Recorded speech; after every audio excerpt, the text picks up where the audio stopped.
What is going on, internet folks? It has been a minute since we got a chance to talk. Hopefully, everyone had a great 4th of July. Apologize for the traveling, not really having a chance to get anything pre recorded for y'all. We'll be making up those 2 episodes over the next 2 weeks. But appreciate everyone swinging out tonight as we get back into the groove of things. We got some few cool things going on in some other states in the U.S. Before we get too far into things, want to catch up on a few of the happenings we got coming up. We've got, Randy's in the house. Let's start with that. Randy, first one here tonight. Appreciate you, boss. Hopefully you had a great 4th. Randy's birthday is on one of the events we're going to be talking about here in just a second. I always like to start by shouting out our friends at Higher Love. They're the ones who make this show possible, and they're a big help with the Let's Legalize Wisconsin movement. If you haven't got a chance to check them out, they are across the UP. Wherever you're crossing into the UP, there's probably one within a half an hour. They got a good stronghold on the main highways up there. Website's in the link, or the link to their website is in the comments. Make sure you use the code if you haven't been there before. Saves you a few bucks on your first visit. And again, that's one-time use. Just heads up on that. Also, a huge shout out to our friends over at Ignite Dispensary when it comes to legal product in Wisconsin under the hemp farm bill, or hemp under the farm bill. Make sure you give them a check out there across the state of Wisconsin. We got Milwaukee, Spooner, Hayward, Superior, Manitowoc, New Richmond locations. Swing in, tell them that you came in because of the podcast or Let's Legalize Wisconsin. They'll take care of you either way, but we can probably get you a little goodie if you give that a shot as well. So, again, hopefully everyone had a great 4th of July. Hopefully you lit some fireworks safely. You lit your favorite pre-roll safely. And everyone's here to get back into the grind of things, which is kind of staying up to date on all the cannabis happenings across the U.S. currently. As we know, the state of Wisconsin, when it comes to politics, is shut down. So a little quiet on the Wisconsin front. We'll be sure to get you up to date with what we got going on around the state. But first, I want to touch on a couple things coming up. Really looking forward to next Monday's guest. I'm going to get you guys a link in the description comments here. Make sure you get an alert for when this goes live. We're going to have Rob Perro on the show. Super, super, super excited for this show. For those of you who don't know, and let me get this event link for POTcast with Rob Perro. Here is a link for the Facebook event so you can get a reminder. Rob is awesome. I've had the chance to meet him a while ago. Our first event we went to, actually, other than our own that we hosted, was with the Indigenous Cannabis Industry Association. And Rob is the co-founder, or the founder and CEO of that. And he's also got his own company as far as marketing goes, Paradigm. And then also a cannabis company here in Wisconsin. So really looking forward to that. We're going to be talking, uniting our voices together when it comes to the ICIA and Let's Legalize Wisconsin. I think it's a really big step for all of us, and just another ally on our side that we'll be able to make some noise with. And hopefully that includes at the Capitol once these folks get back into office. Jill's in the house. Hey, Jill, hope you had a wonderful 4th of July. Hopefully it was nothing too crazy hopping off. I do got to apologize, guys. Holy cow. Have been on camera here in a couple of days. I definitely going to go in tomorrow to Rick the Barber down the road. If you're in Green Bay, check out Rick the Barber. He's the man over at Hand Can. Going to get this thing tidied up. We're getting a little crazy here, guys.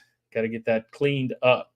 All right. So good news for some of our allies when it comes to other states. I want to go over this with you guys.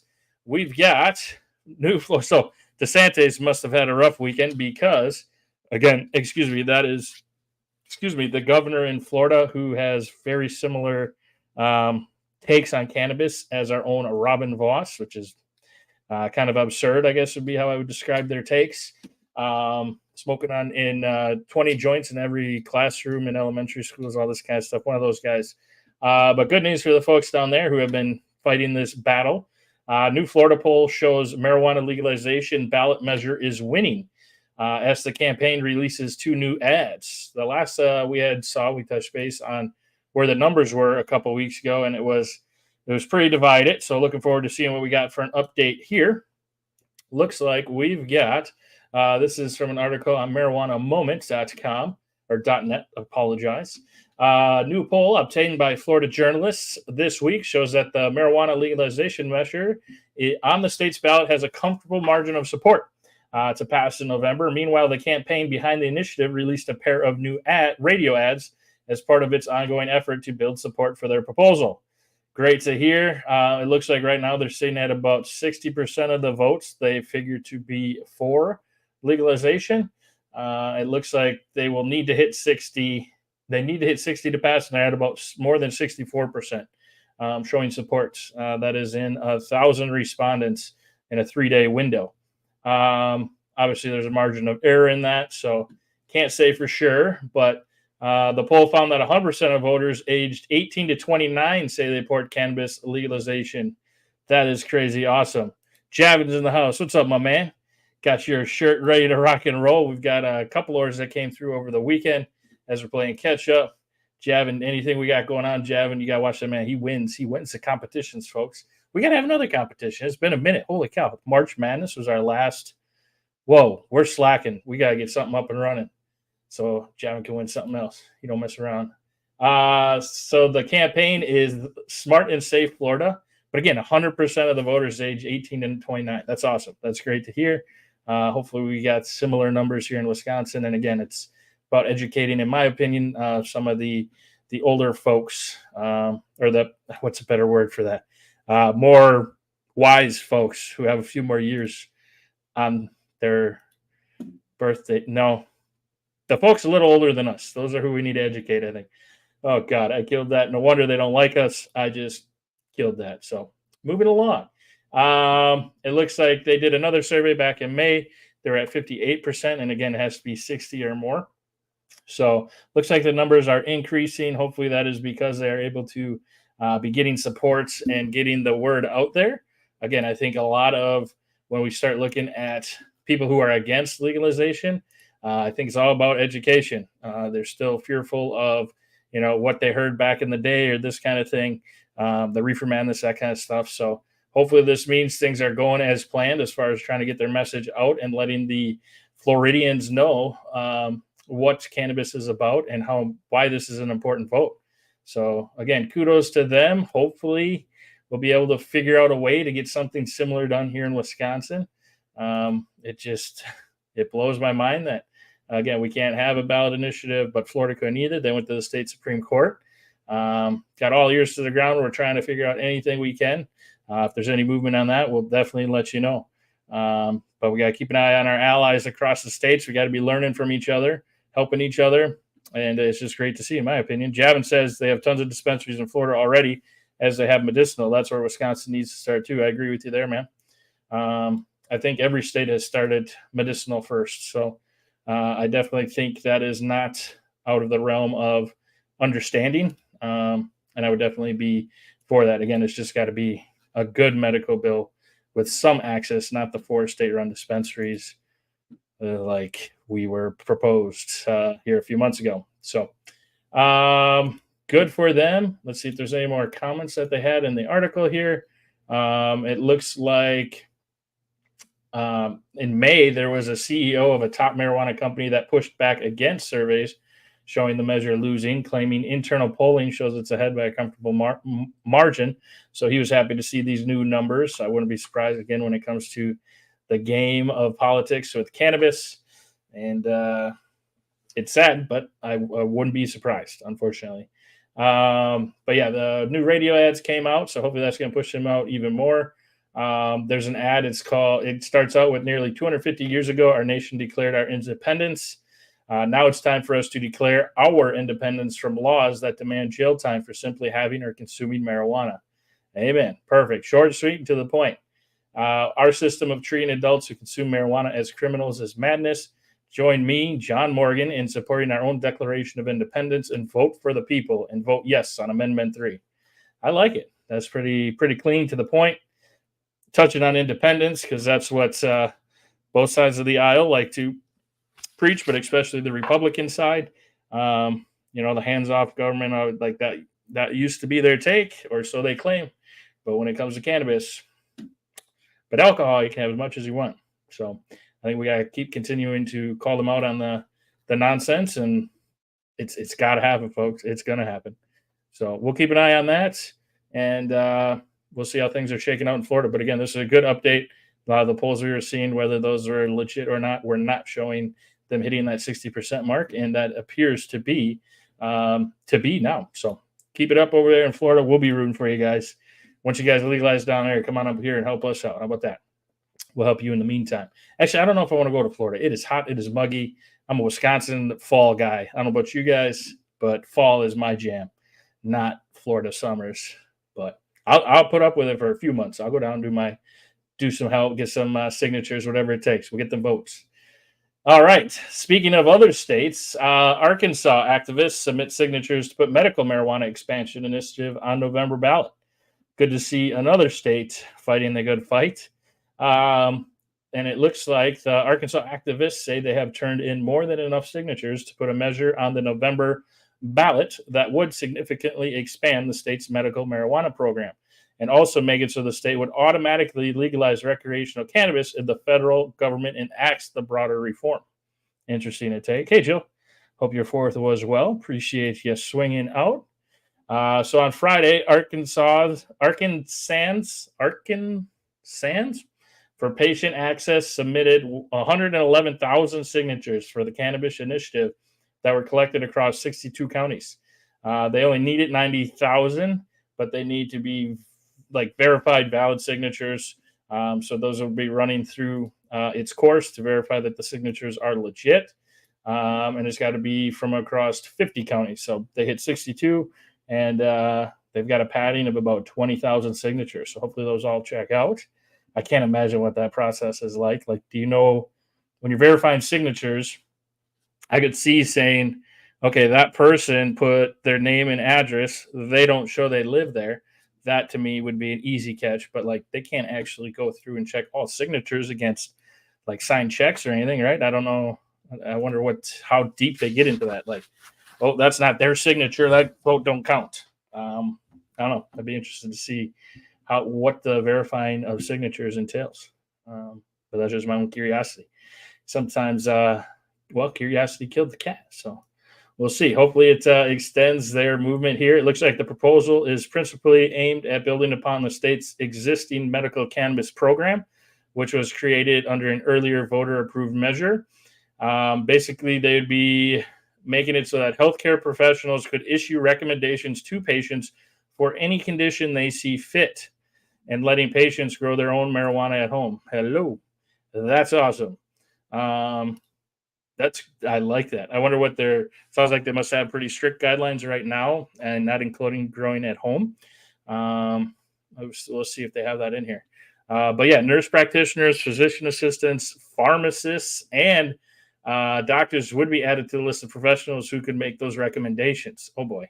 Pharmacists. See, now anytime you get that involved, I just get a little leery that they're going to try to one of my biggest fears is one day that Walgreens or CVS is carrying cannabis. Because I don't know, you go into one of these places now and you look at how many different medications are sitting behind them counters and people are there every day to pick them up. I just hope that doesn't turn into cannabis getting in there as well. I just really hope so. Aloha from Madison. Philip Scott, what's up, my man? 21 plants all day, if not more. Amen, man. Yours has been the number that stuck with me in our discussions. You got to have a couple for growing, a couple in seedling, and then a couple in case something goes wrong. It just makes sense. I think we all agree there shouldn't even be a limit, but if we're talking a realistic limit, I think 21 is where it's at. Looks like the measure includes a trigger provision. It sounds interesting. The trigger. Don't make us pull the trigger on the provision that would end cannabis prohibition altogether if Arkansas. Let's take that back a minute. I got excited when I saw trigger provision. It just sounds like hoorah, let's go. We're gonna make it happen now. Pull the trigger. The measure includes a trigger provision that would end cannabis prohibition altogether in Arkansas if the federal government enacts legalization. Probably a good idea. Why not get ahead of it? Just makes sense. But I can see a lot of states fumbling around once. We see it all the time, especially when it comes to cannabis, where the federal government legalizes it. Well, now we got to have a session here in Wisconsin. We got to wait till we're back in session. This is going to be 2 years till we can. No, just set this thing up. If it's legal at the federal level, it's legal at the state level. I like it. What's your take on that, folks? I think that's a good idea. They got a chance to interview one of the spokespersons for the campaign here. She's quoted as saying, "We're extremely proud and excited that we were able to turn in today well over the number of signatures that we needed." She added that the campaign will continue to collect signatures over the next month to ensure success. Oh, so they're even ahead of time. Because, right here, the state permits an extra 30 days after the turn-in deadline in the event that activists collected at least 75% of required signatures in the initial batch, which they did. So that's awesome. Keep them coming. Better to be safe than sorry when they start verifying those signatures. Can't hurt. That's awesome. Our canvassers found voters eager to place an amendment on the ballot that will eliminate barriers to access and make it less expensive to acquire and keep a medical marijuana card. Makes sense. Looks like here they've got, as we move into the fall, we look forward to educating Arkansas folks all across the state about this amendment and medicinal benefits of marijuana. Let's go. This is exactly what we're trying to do, but in a different state. I love it. This is awesome. This is great to hear. The state's medical marijuana has proved popular since its implementation in 2019, where that's when officials announced that they had, well, actually in May, they announced they had 102,000 residents registered with patient cards. That's a bit. Meanwhile, last August, a law took effect in the state clarifying that medical marijuana patients can obtain concealed carry licenses for firearms. Wow, they're on some topics that we're only just scratching the surface on over here. That's crazy. Javin says, "Sad these southern states are more cannabis friendly than Wisconsin is." Right? This is kind of crazy. Kind of crazy in my book. Thomas Arnold's in the building. I'm late to class, but hello, Bobby Baines. Hey, you're good. You got 2 more strikes in his detention, which is just smoking a J, but you got to bring the J. Let's go. Again, they're, for those who don't remember, Arkansas is one of the states in 2022. They had put a ballot initiative to broadly legalize marijuana for adults. Recreationally, there was a lot of wording in this legalization effort, which again is what we got to watch in Wisconsin. Voters defeated that ballot initiative. So it sounds like they're trying to take a few more steps to broaden the layout of things over there in Arkansas, which again, as Javin points out, is kind of crazy. We are slower than Arkansas. Nothing against Arkansas, but they just seem like maybe they'd be a little more old school and less like, oh, hey, we're trying to fix something that's broken. Excuse me. They just strike me more as a state that's like, we've been doing this forever. We ain't going to listen to y'all. You know, a little bit of that draw when they're talking, which to me is always kind of, hey, man, mind your own business. We've been doing it just fine. No, they're doing it better than us when it comes to cannabis. Excuse me.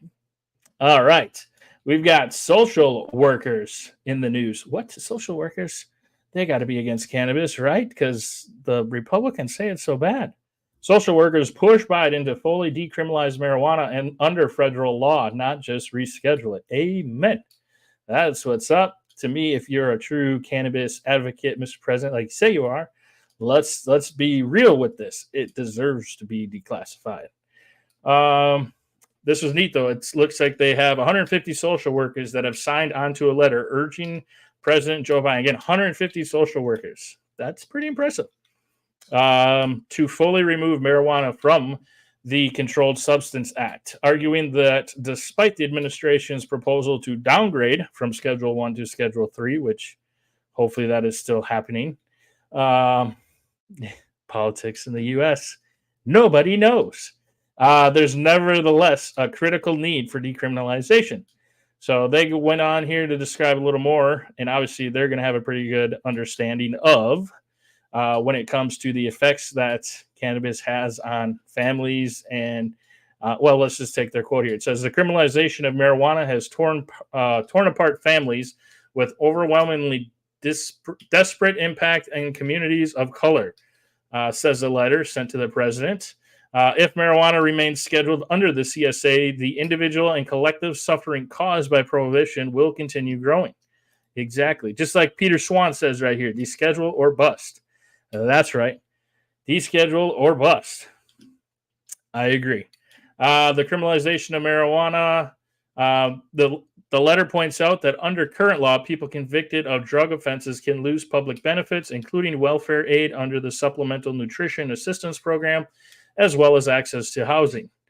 By virtue of our profession, we have witnessed the grievous harm that marijuana criminalization has caused, it says. If marijuana remains scheduled, parents will lose their children, children will lose their homes, and beloved members of our households will be deprived of essential benefits. That's it. That is it to a T. That is where most of us, our understanding and our frustration lies. It is absolutely absurd that it is the tool that it is for the government. Despite overwhelming support for legalization, it adds the use of marijuana remains a federal crime, which would still be true in most cases, even after federal rescheduling. The current looks like they're looking at communities in legal states can build wealth from legal marijuana sales and benefit from regulations that ensure a safe products. It says other communities are subject to losing their homes, their occupations, their families, and their freedom over the same substance. Exactly. It ain't right. The disparities of marijuana laws stand in stark opposition to the 88% of Americans who support legalization. 88%. I don't know about you, but if I got an 88 on a test, I'm good with that. I'm excited because I did my job. We, the people, have done our job. We support it. Let's go. It's been long enough. It is freaking silly. Javin says, Wisconsin state motto is forward, meaning the desire to be a national leader. You would think so. Apparently not when it comes to cannabis, unfortunately, right? No, it's more like ass backwards, don't give a shit what people want. Ugh. I need to get like a stress ball for this, talking about all this crap all the time. But we got to stay educated on it. We got to be learning from these other states, and we got to be finding the folks who see it the same way we do. And because even when Wisconsin's legalized, once it's legalized fairly, like it's such a taboo thing. We got to stick together as the people. It's not just a Wisconsin thing. Right now it is because it's not legal here, but it's the big picture here, the big picture. So, yeah, makes sense to me. And it's really neat to see a group of social workers. I mean, even if you think about that's probably only like definitely less than 1% of the amount of social workers in the whole U.S., but still getting 150 signatures together, a start, sending it to the president. Kudos. I think this is great. Great to see.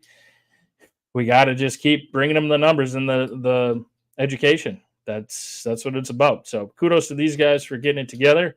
Hopefully there's some way, somehow soon that we can try to help them. The letter is online if you wanted to check it out. I'm sure it's a lot of jargon, but it is out there. Again, that was a social workers decrim letter.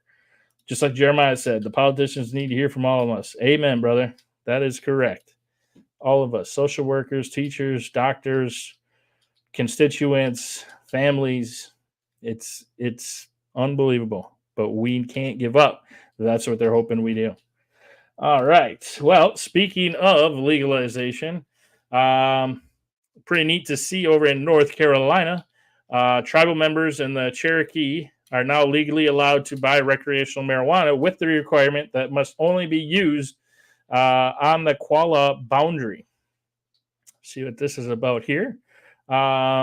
Recreational sales have been approved for adults age 21 and up. As of right now, the recreational sale is approved only for tribal members, and it must only be used on the Qualla boundary. Bill Devine, they found a gentleman interview. He is already, and again, this is from ABC 13 News, should point that out in case you're looking for the article. Bill Devine, they sat down and interviewed. He's using marijuana for medicinal reasons. He said, if I can get off the pain medicine and use something that doesn't have side effects, then I'm all for it. Other than hungry, happy, sleepy. Devine is wondering about the impact of this now that recreational sales are taking place at the cannabis company he was going to, the Cherokee's Great Smoky Cannabis Company. He said, my concern was what was going to happen if the people that need the medical stuff, are they going to have enough supply of it? That's a valid point. He expects the place to get a lot busier with recreational sales available to tribal members and other federally recognized tribe members. With its legality in Cherokee, a sovereign nation, Devine wonders if the people will take it elsewhere. How many people are coming from all over to buy it here? We'll see how that plays out, he said. Marijuana remains illegal in the state of North Carolina. Sheriffs from neighboring counties are watching. Of course they are. They want to get those tickets. We'll educate them. If we catch them with it, we'll charge them for it, said Curtis Cochran, Swain County Sheriff. A couple other residents they interviewed here see legalization of marijuana starting to catch on. I support it. I don't have any objections. I think that it's going in that direction anyway, Sue said. I think that there are more benefits than there are negative side effects. Divine says Cherokee is taking the lead on marijuana in North Carolina. Kudos to them, man. That's awesome. We got different people up in Raleigh, some saying yes, some saying no. People are going to have their beliefs about that. But we've come a long way since 1960. Amen. Absolutely. She said that it helps me to be able to stand where I'm at because this is where North Carolina will go. If we allow it to be medicinal, it will become recreational very quickly. Recreational use of marijuana in Cherokee for the general public is expected later this summer with the requirement, again, that it is on the Qualla boundary. Excuse me. Just checking out the comments on this article. And there's a lot of folks out there who are excited to get any kind of traction when it comes to legalization. I think we're in the same boat here in Wisconsin. Javin says Wisconsin needs a signature campaign showing that both sides of the aisle agree on this in Wisconsin. I agree, Javin. Right now we have the petition going for just holding a public hearing on cannabis. But that is, I think some people don't see that as a fast step forward. So I think something like that, as far as like, do you support legalization in Wisconsin? We need your help. Sign here. That sounds like a pretty good approach. I just wish I had somebody to verify what the best way to go about, because we put this time and effort in, and then it's like, oh, well, wait, why didn't you guys think of that? Or why didn't you think of this? Like, that makes sense to me. I just wish I had somebody that could be like, hey, I just want to double check before we do all this. Is this our best move? But it makes sense to me. But again, this makes sense to a lot of us that should already be legal. It's trying to figure out this freaking game that we are stuck in. But that's what we had for this evening's show. We're going to have a few more shows this week. Again, Rob Perro is going to be stopping out next Monday at 7 p.m. Really looking forward to that when we talk about uniting voices. Maybe with Wisconsin, we have to start with the tribal approach as well. Rob would be a great gentleman to check in with that. Make sure you tune into that episode. Bring your questions, comments.